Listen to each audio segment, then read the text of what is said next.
Okay, so we are in March now of 2024.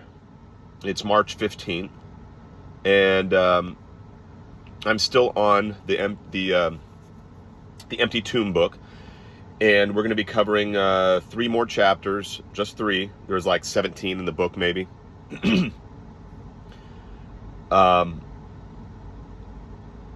We discussed Paul in the last series. I just uploaded those today. It was a 6-part series. Please make sure you go back and listen to those. They're really important. It may be the most important of the 4 that I wanted to cover as far as it pertains to Paul, so we can get a clear understanding of who Paul was relative to the 4 Gospels, and in showing that there's actually a very deep chasm or breach between Paul and the Gospels on certain matters, in addition to the suppressed but still, if you do the work, clear division that Paul had, a difference of opinion that Paul had with James and his people in the book of Acts, where we see that Paul didn't believe Jews needed to follow Jewish law anymore. He was accused of having taught that. James and his men approach him, confront him about it. And there's a whole thing on that we covered a long time ago, and we studied the book by, which we never actually finished, but we got through most of it, the book by James Tabor. So now, the first chapter I covered in this book was chapter 5 by Dr. Richard Carrier, and this chapter, chapter 6, is not written by Carrier, but it's considered part 2 of this theme. So chapter 5 was part 1, written by Dr. Richard Carrier, and this is part 2, written by another author, J. Lauder. And so it's called Part 2, The Legend of the Empty Tomb. And the particular title of this chapter is called Origins of the Empty Tomb Legend. And he's going to get into the Gospel of Mark here.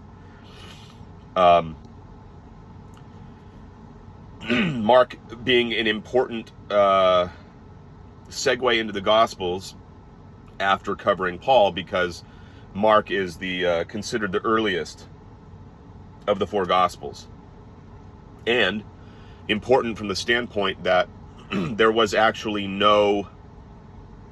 Mark there is no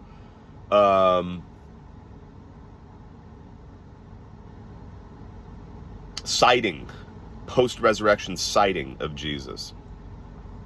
It's the first place where we get simply an empty tomb. And this is actually an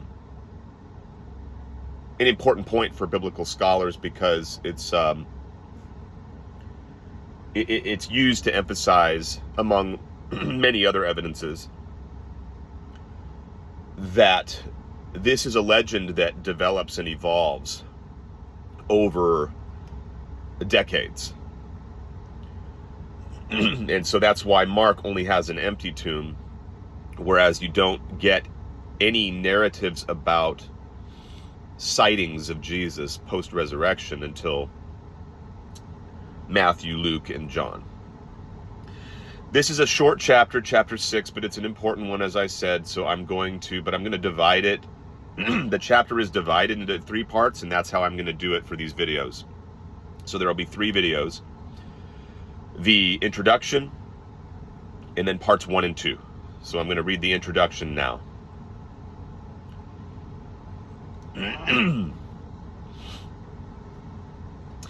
In the generation after Paul, someone wrote what was probably the first ever account of the quote-unquote gospel of Jesus Christ.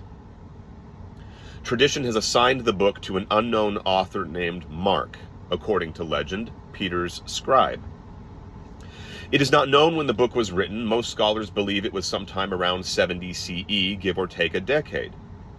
But it is clear that Paul knew nothing of the work, so we can be fairly certain it was not circulating when he was alive. Yet this gospel contains the first known appearance of an empty tomb story. All other accounts rely upon it and basically just embellish it or modify it to suit each author's own narrative and ideological agenda. As nearly all scholars agree, Matthew and Luke clearly used Mark as their source, repeating the same elements in the same order and often using identical vocabulary and word order, not only for this story but for the whole gospel. And though John does not directly use Mark as a source, it is probable his account ultimately derives from it. Beyond mere conjecture, there is no indication any of them had any other source of information for the changes and additions they made. In the case of Matthew, there is good evidence his quote-unquote source was in fact the book of Daniel, meaning his changes do not derive from any historical aims or sources, but are purely a didactic invention. I'm going to stop right here just to mention that one of the following 2 chapters we'll be covering is Dr. Richard Carrier on this very issue of Matthew working with Daniel as his primary source. And he does an internal investigation of Matthew, a very thorough one, showing what he's doing with Daniel. And it's also a really important chapter, which is why I'm covering it. It is probable the changes found in Luke and John are no different, and since they are clearly deploying a polemic against opponents of a resurrection in the flesh, their employment of an empty tomb story is guaranteed, regardless of whether they had any reliable historical sources attesting it. Luke does claim to have many sources, but does not say who or for what particular material. So this can be of no help here, where we are interested in one particular unit of a much larger hagiography. Likewise, John claims to derive from an unnamed eyewitness, but only in a section of his gospel that looks like it was added by a different author, who does not include mention of any empty tomb. So though it is possible these other gospels preserve some genuinely independent evidence for an empty tomb, it is just as possible they do not.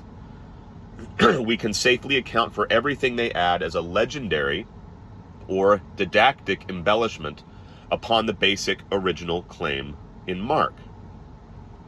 This does not mean these authors must be considered liars. The logic of their sectarian dogma would lead to an honest and sincere belief in an empty tomb. Since Jesus must have risen in the flesh, his tomb must have been empty. He's claiming that's the logic they would have used, since they were sincerely dedicated to the theological belief that Jesus must have risen in the flesh, therefore his tomb must have been empty. And so they pursue a narrative that reflects that perspective. Continuing, the rest they can have total confidence in through the 2 popular quote-unquote excuses of their day, which were respectable then, but now are often agreed to be dubious. 1, historical truth can be revealed directly by God through the Holy Spirit. And 2, whatever isn't historically true is nevertheless didactically true.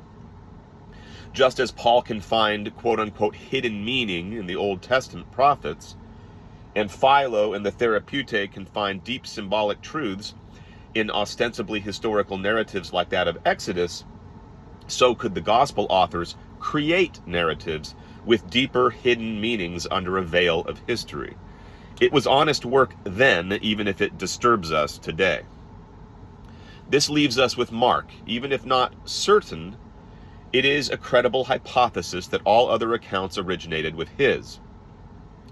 But where did he come from? I believe he invented it. For Mark, the empty tomb was not historical, but symbolic.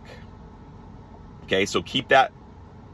I want to pause here just so that that point is deeply embedded in your brain. For Mark, the empty tomb was not historical, but symbolic. Keep that in mind as we plunge forward here.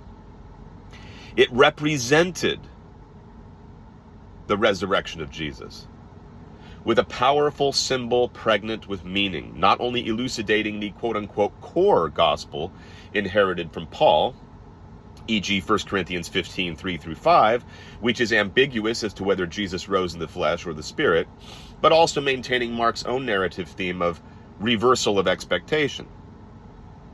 The empty tomb was for Mark like the Exodus for Philo, educational fiction, whose true meaning was far more important than any historical claim ever could be. I cannot say for certain whether Mark was a Pauline or a Sarcicist, quote-unquote, from Sarx or Sarkikos, an advocate of a resurrection of the flesh. At one point, Mark implies belief in resurrection of the flesh